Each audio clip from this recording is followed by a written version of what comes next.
어머니, 저희도 지금 너무 힘들어요. 솔직히 아버지 병원비까지 감당하긴 어렵습니다. 그 말은 마치 얼음덩이가 가슴에 떨어지는 소리처럼 느껴졌습니다. 정자는 순간 귀를 의심했어요. 그녀의 눈앞엔 아들 도연과 며느리 세영이 앉아 있었죠. 두 사람은 식탁 너머로 나란히 앉아 있었지만 눈빛 하나 주고받지 않았습니다. 세영아, 엄마가 무리한 부탁한 거 알아.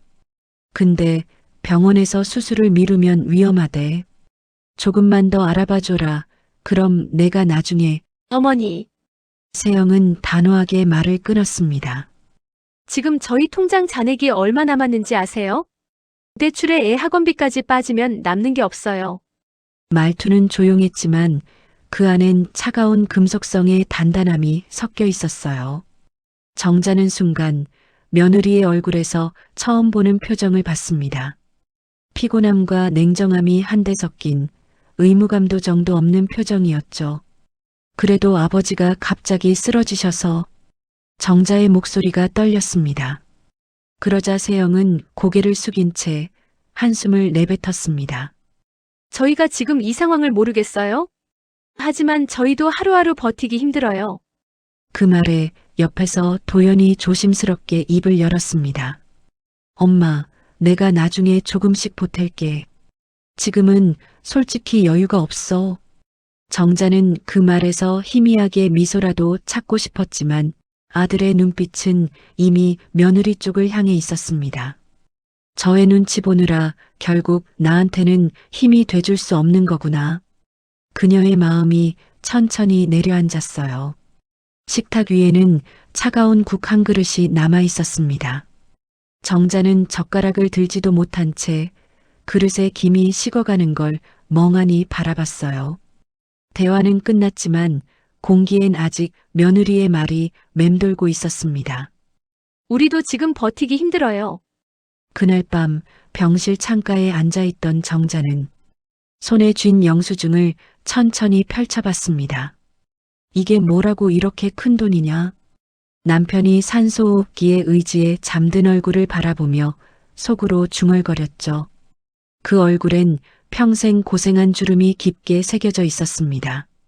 여보, 우리 아들 이제는 나랑은 다른 세상 사람인가 봐요. 정자는 속삭였지만 대답은 돌아오지 않았습니다. 기계음만 규칙적으로 울릴 뿐이었죠. 그녀는 천천히 눈을 감았습니다. 그리고 마음속으로 마지막 희망 하나를 삼켰어요. 그래도 내 새끼인데 설마 나중엔 변하겠지. 하지만 그 희망이 이미 부서지고 있다는 걸 정자는 누구보다 잘 알고 있었습니다. 사연에 앞서 혹시 구독과 좋아요 버튼 누르시는 거 잊지 않으셨죠? 그 한 번의 손길이 이런 이야기들을 더 많은 분들께 전할 수 있는 힘이 됩니다. 당신의 공감이 누군가의 위로가 됩니다. 정자는 다음날 새벽 남편의 손을 꼭 잡은 채 병원 복도를 걸었습니다. 그녀의 걸음은 느렸지만 발끝마다 무거운 현실이 묻어났습니다. 의사의 말이 귓가에 울렸습니다. 이번 수술은 쉽지 않습니다. 그래도 지금 하지 않으면 위험합니다. 그녀는 입술을 깨물며 고개를 끄덕였어요. 수술 동의서에 이름을 적으며 마음 한쪽이 무너져 내렸습니다. 그 순간에도 머릿속에는 아들의 얼굴이 떠올랐죠. 나중에 조금씩 보탤게. 그 한마디가 칼보다 깊게 파고드는 상처가 되어 남았습니다. 정자는 그날 밤 병실 불빛 아래에서 남편의 손을 잡고 앉았습니다. 나 잘 버틸게요. 당신 걱정 말아요. 그녀는 속삭였지만 목소리는 이미 눈물에 잠겨 있었습니다. 계속해서 며느리의 목소리가 다시 귓가에 스쳤습니다. 저희도 지금 버티기 힘들어요. 정자는 눈을 감았습니다. 그리고 마음속으로 단단히 다짐했어요. 이제부터는 정말 나 혼자라도 버텨야겠구나. 장례식장엔 향 냄새가 가득했습니다. 흰 국화꽃들이 빽빽하게 놓인 영정 앞에서 정자는 오랜 시간 아무 말도 하지 않았어요. 사람들이 다녀가고 절을 하고 위로의 말을 건넸지만 그녀의 귀에는 아무것도 들어오지 않았습니다. 단지 남편의 사진 속 웃음만이 세상에서 자신을 붙잡던 마지막 끈처럼 느껴졌죠. 어머니, 너무 무리하지 마세요. 아버님도 이제 편히 쉬셨을 거예요. 장례식 마지막 날 도연이 남긴 말이었습니다. 그 한마디가 그렇게 다정하게 들리면서도 왜 이렇게 공허했을까요? 정자는 천천히 고개를 끄덕였지만 눈빛은 이미 멍해져 있었습니다. 사람들이 모두 떠난 뒤 조문객이 사라진 빈 장례식장엔 정적만이 감돌았습니다. 바닥에 떨어진 국화잎을 줍던 정자는 갑자기 손끝이 떨렸어요. 그때 떠올랐습니다. 며칠 전 병원비 얘기를 꺼냈을 때 며느리의 얼굴, 차가운 눈빛, 딱딱한 말투, 그리고 아들이 고개를 숙이던 모습. 돈이 그렇게 무섭나 부모 목숨보다도 더. 정자는 무너지는 마음을 다잡으며 홀로 의자에 앉았습니다. 그녀의 손끝이 차가운 탁자 위를 천천히 쓸고 지나갔어요. 남편과 함께했던 수십 년의 기억들이 그 순간 눈앞에서 스쳐갔습니다. 하루하루 일해서 아이를 대학에 보내고 결혼까지 시켜주던 그 시절. 그 모든 게 이제는 다 지나간 먼 이야기처럼 느껴졌습니다. 밤이 깊어갈수록 장례식장은 더 적막했습니다. 정자는 빈 영정 앞에 앉아 중얼거렸어요. 여보, 당신은 그 애가 그런 줄 몰랐죠? 그래서 나보다 먼저 간 거예요. 그런 걸 보고 사느니 차라리 편히 가는 게 낫지. 그녀는 무너지는 마음을 추스르며 남편 사진 앞에 절을 한 번 더 올렸습니다. 향불이 부드럽게 흔들렸지만 정자의 눈동자는 단단히 굳어 있었어요. 그 속엔 슬픔보다 깊은 상처, 그리고 조금씩 피어오르는 의심이 있었습니다. 정말 그 애들 돈이 없었던 걸까? 며칠 뒤 정자는 혼자 남은 집으로 돌아왔습니다. 남편의 옷장엔 아직 다림질된 와이셔츠가 걸려 있었고 화장대 위엔 그가 쓰던 안경이 가지런히 놓여 있었죠. 정자는 그것들을 천천히 정리하다가 한참을 멈춰 섰습니다.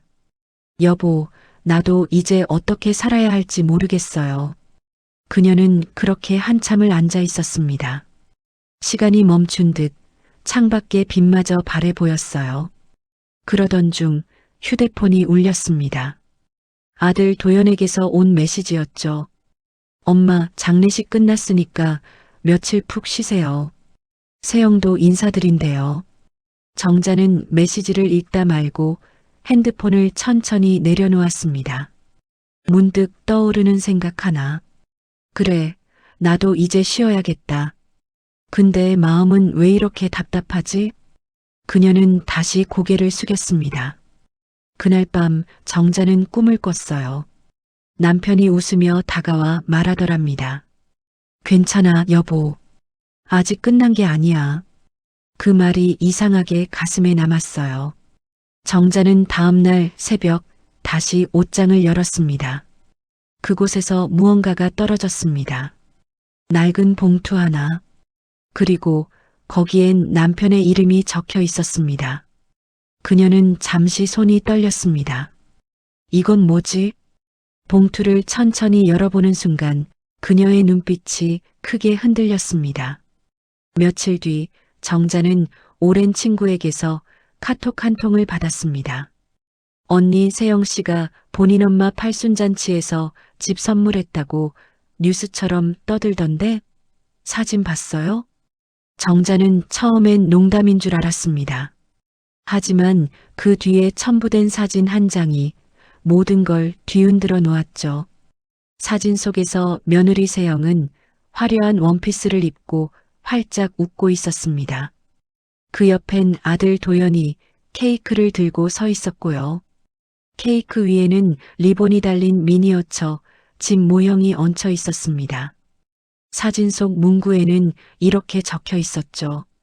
사랑하는 장모님께 팔순 기념 신축 주택 선물 드립니다. 그 문장을 본 순간 정자의 손에서 휴대폰이 미끄러졌습니다. 바닥에 떨어진 화면이 깜빡이며 꺼졌다 켜졌죠. 그녀는 천천히 허리를 굽혀 폰을 집었지만 손끝이 떨려 제대로 쥘 수가 없었습니다. 집을 선물했다고? 그럼 나한테 병원비 없다는 건 다 거짓말이었네. 그녀의 목소리가 방한 공기 속에서 천천히 깨졌습니다. 눈앞이 핑 돌았어요. 잠시 후 정자는 의자에 털썩 앉았습니다. 그리고 한참 동안 아무 말도 하지 않았습니다. 손끝에서 흘러내린 눈물이 무릎 위를 적셨죠. 그럼 그날 나한테 했던 말은 뭐였던 거야? 버티기 힘들다고 울먹이던 얼굴은 연기였던 거야? 가슴 한쪽이 서서히 타들어갔습니다. 정자는 억눌러왔던 감정이 폭발하듯 한숨을 토했습니다. 그날 밤 정자는 잠이 오지 않았습니다. 남편이 누워있던 병실이 떠올랐어요. 그녀는 머리맡에 사진을 들고 중얼거렸습니다. 여보, 당신은 알았어요? 그 애들이 우리를 이렇게 속일 줄? 눈가에 번진 눈물이 뺨을 타고 흘러내렸습니다. 그녀는 천천히 자리에서 일어나 서랍장을 열었습니다. 남편이 생전에 아껴두던 물건들이 가지런히 들어 있었죠. 그리고 그 안쪽에서 낡은 서류 봉투 하나가 눈에 띄었습니다. 봉투 위에는 내가 없는 날 정자에게라고 적혀 있었습니다. 정자의 손끝이 순간 멈췄습니다. 이게 뭐지? 그녀는 두 손으로 조심스레 봉투를 꺼냈습니다. 안에는 오래된 종이 뭉치가 들어 있었습니다. 먼지를 털어내자 낯익은 도장이 찍혀 있었죠. 토지 등기 증서. 그녀의 눈동자가 크게 흔들렸습니다. 여보, 이게 뭐예요? 입술이 떨리며 소리가 새어나왔습니다. 봉투 속엔 토지 서류뿐 아니라 은행 잔고증명서도 들어 있었습니다. 총 자산 평가액 50억 2,500만 원. 정자는 그 숫자를 보는 순간 숨이 멎는 것 같았습니다. 그녀는 서류를 꽉 쥔 채 자리에서 일어나더니 방 한가운데 서서 중얼거렸어요. 당신은 언제 이런 걸 준비했어요? 나한테 한마디 말도 없이. 한참을 서 있던 정자는 이내 웃음인지 울음인지 모를 소리를 냈습니다. 그래요. 당신은 늘 말없이 뭐든 준비하던 사람이었지. 그녀의 눈가에 흐르던 눈물이 바닥으로 떨어졌습니다. 잠시 후 정자는 거실로 나와 앉았습니다. 손에는 남편의 사진이 들려 있었고 입술이 굳게 닫혀 있었죠. 이 돈을 어떻게 해야 하지? 마음속에서 두 가지 감정이 싸웠습니다. 하나는 분노, 그리고 하나는 미련. 그녀는 눈을 감았습니다. 그리고 며느리의 차가운 말투가 귓가에 다시 울렸습니다. 저희도 버티기 힘들어요. 그 말이 이제는 거짓말처럼 느껴졌습니다. 정자는 한참 동안 아무 말 없이 앉아 있다가 천천히 고개를 들었습니다. 좋아. 나도 이제는 내 방식대로 살 거야. 그녀의 눈빛이 서서히 달라졌습니다. 울음 대신 단단한 결심이 자리 잡고 있었죠. 그날 밤 정자는 봉투를 품에 안은 채 새벽까지 잠들지 못했습니다. 남편이 남긴 봉투를 품에 안고 앉아 있다가 해가 뜨기도 전에 서류를 다시 펼쳤어요.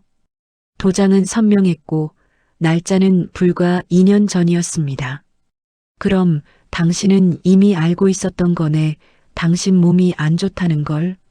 눈가에 다시 눈물이 맺혔습니다. 그녀는 서류를 한 장 한 장 넘기며 손끝으로 글씨를 따라 읽었어요. 토지 위치, 경기도 남양주시 땡땡리. 면적 1,240평. 건물 상가 건물 3층. 보증금 포함 총 30억.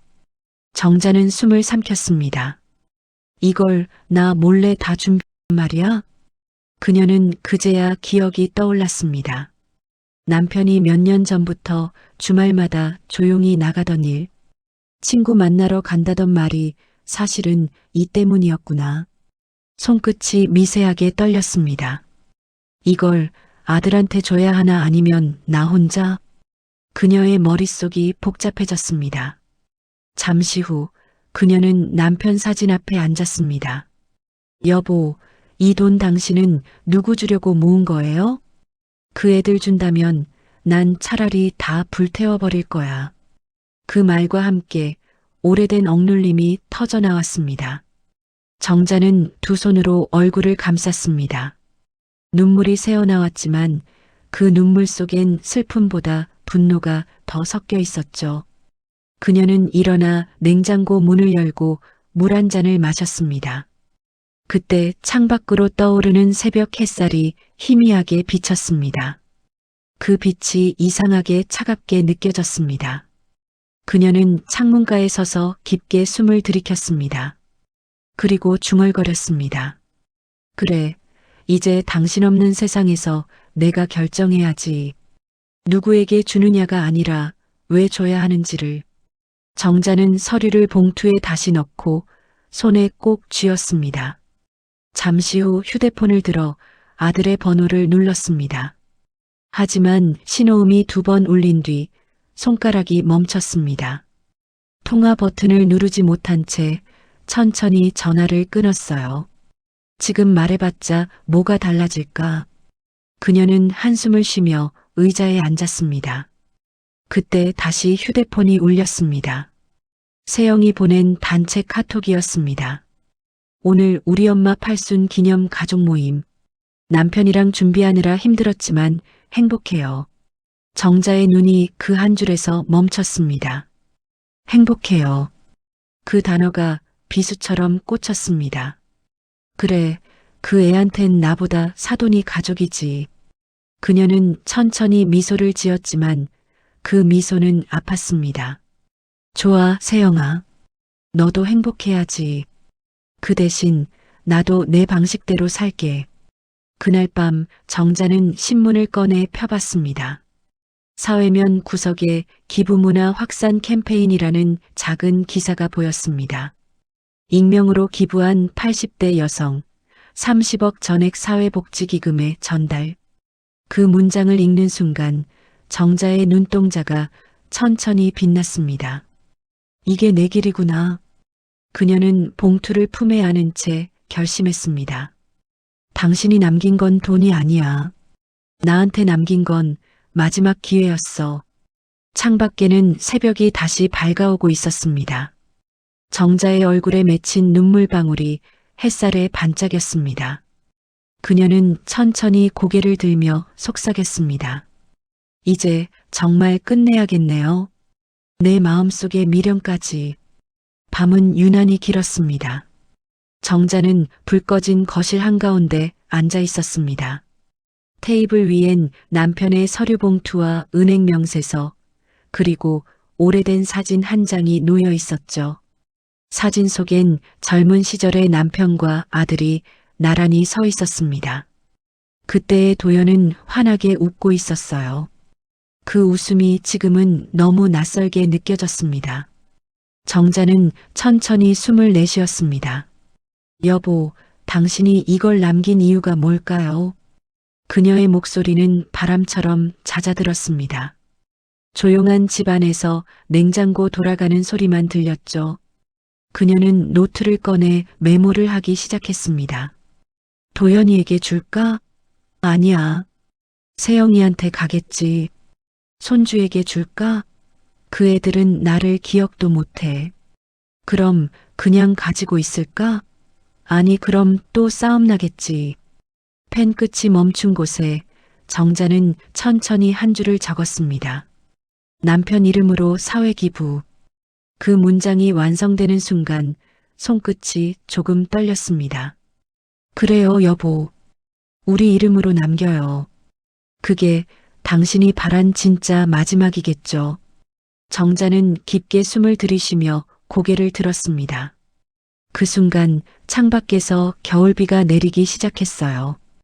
유리창을 타고 흐르는 빗방울이 마치 눈물처럼 흘러내렸습니다.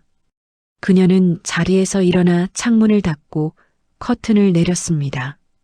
이제 더 이상 망설이지 않겠다고 마음먹었죠. 그녀는 서류를 정리하고 손수 쓴 편지를 한 장 끼워 넣었습니다. 내 아들 도연에게 돈보다 중요한 건 사람의 마음이란다. 언젠가 그걸 알게 되면 내가 진짜 어른이 될 거야. 그녀는 봉투를 정갈하게 접어 책상 서랍 안에 넣었습니다. 그 순간 오래된 괴종시계가 땡 하고 한 번 울렸습니다. 정자는 천천히 고개를 숙였습니다. 이제 됐어요, 여보. 난 결심했어요. 그날 밤 정자는 오랜만에 깊은 잠에 빠졌습니다. 아무런 꿈도 꾸지 않았습니다. 다만 새벽녘 남편의 목소리가 귓가에 들렸습니다. 잘했어요, 여보. 이제 마음 놓아요. 그녀의 입가에 잔잔한 미소가 번졌습니다. 이제 그녀의 마음속엔 두려움이 아닌 평화가 깃들고 있었죠. 며칠 후 도연은 늦은 밤 술에 취한 채 집으로 돌아왔습니다. 세영이 식탁 위에서 서류를 정리하다가 그를 보며 말했습니다. 당신 요즘 왜 그렇게 멍하니 있어요? 회사에서도 실수했다면서요. 도연은 아무 대답도 하지 않았습니다. 대신 주머니에서 담배를 꺼내들더니 불을 붙였습니다. 어머니 꿈을 꿨어. 그 한마디에 세영의 손이 멈췄습니다. 꿈에서 그러시더라. 도연아, 이젠 너도 내 인생 살아라. 근데 그 말이 왜 이렇게 아픈지 모르겠어. 세영은 한동안 말이 없었습니다. 그녀의 눈빛엔 후회와 두려움이 섞여 있었습니다. 당신 혹시 어머님한테 다시 연락해 볼 생각은 없어요? 이제 와서 뭐라고 해. 다 끝났어. 도연의 목소리가 점점 작아졌습니다. 며칠 뒤 우편함에 한 통의 편지가 도착했습니다. 봉투에는 기부증서라는 글자가 선명히 찍혀 있었습니다. 발신인은 김정자. 도연은 그 자리에서 봉투를 떨어뜨렸습니다. 손이 떨렸고 가슴이 쿵 내려앉았습니다. 기부금 50억 전액 사회복지재단의 기탁. 문장 하나가 눈앞에서 흐려졌습니다. 도연은 주저앉아 머리를 감쌌습니다. 엄마가 정말 다 내놓으신 거야? 그날 밤 그는 어머니 집 앞까지 찾아갔습니다. 문은 굳게 잠겨 있었고 우편함엔 전입신고 완료 입주자 김정자라는 새 주소 안내장이 꽂혀 있었습니다. 시니어 타운 5동. 그는 손에 쥔 안내지를 꽉 움켜쥐었습니다. 엄마. 입술이 떨렸습니다. 그 목소리는 울음에 가까웠습니다. 한참을 그 자리에 서 있던 그는 결국 뒤돌아섰습니다. 거리의 가로등이 길게 그림자를 느렸고 그 그림자 끝에 한 남자의 후회가 짙게 번지고 있었습니다. 집으로 돌아온 도연은 며느리 세영을 향해 낮은 목소리로 말했습니다. 내가 미쳤었나 봐. 세영은 고개를 떨궜습니다. 그땐 진짜 여유가 없었잖아요. 아, 짜증나. 두 사람은 아무 말 없이 마주 앉았습니다. 식탁 위엔 아직 차갑게 식은 밥그릇이 놓여 있었습니다. 그릇 하나가 삐걱이며 흔들렸고 도연은 그 소리를 들으며 천천히 눈을 감았습니다. 엄마, 미안해요. 너무 늦게 알았어요. 그의 속삭임은 공기 속으로 사라졌지만 그날 밤만큼은 마음 한구석이 오래도록 저릿하게 아팠습니다. 새벽 공기가 차가웠습니다. 정자는 담요를 어깨에 두른 채 시니어 타운의 정원 벤치에 앉아 있었습니다. 멀리서 들리는 조용한 새소리와 함께 해가 천천히 떠오르고 있었죠. 그녀의 손에는 따뜻한 커피 한 잔이 들려 있었습니다. 김이 피어오르는 그 잔을 바라보며 정자는 조용히 미소를 지었습니다. 이곳에 온 지 벌써 한 달째였습니다. 처음엔 어색했지만 지금은 하루하루가 다르게 익숙해지고 있었어요. 옆방 할머니가 아침마다 나눠주는 삶은 계란, 정원사 아저씨가 손수 키운 국화꽃 한 송이, 그 모든 게 정자에게는 작지만 확실한 행복이었습니다. 김어르신, 오늘도 일찍 나오셨네요? 관리소 직원이 다가와 인사를 건넸습니다.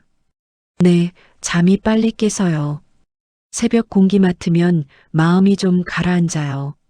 그녀의 목소리는 차분했지만 눈빛은 여전히 단단했습니다.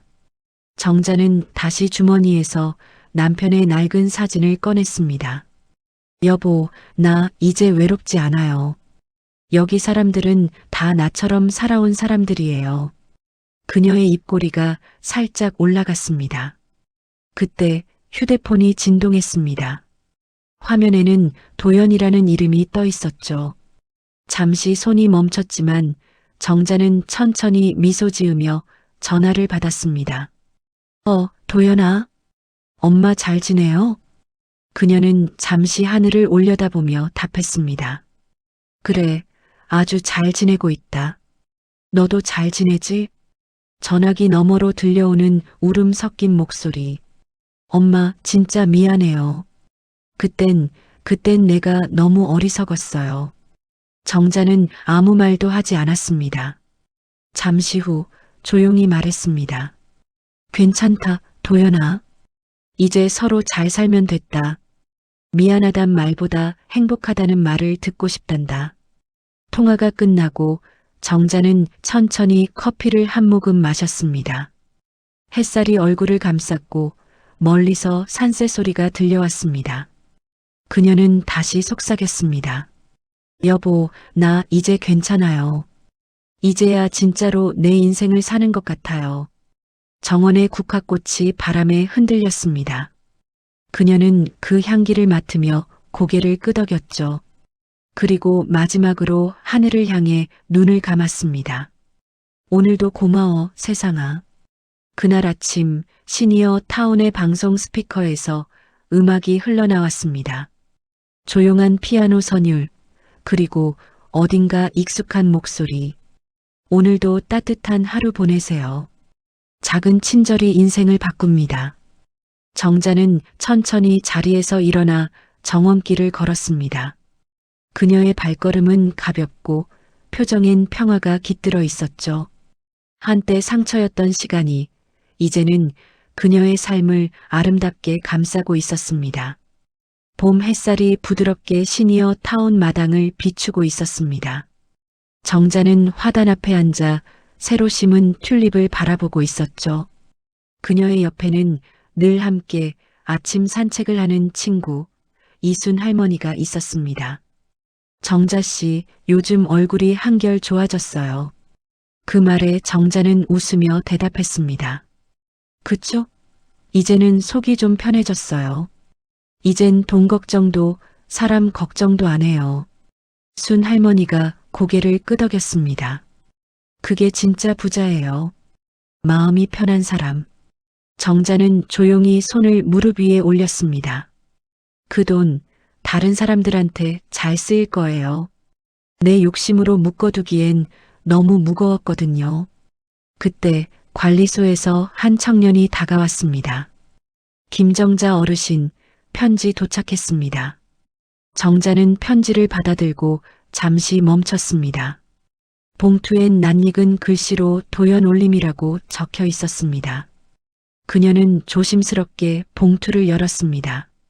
편지 속에는 단정한 글씨로 짧은 문장이 적혀 있었어요. 엄마, 저도 언젠가 좋은 일을 할게요. 당신이 가르쳐준 진짜 부자의 뜻, 이제 알 것 같아요. 죄송하고 사랑합니다.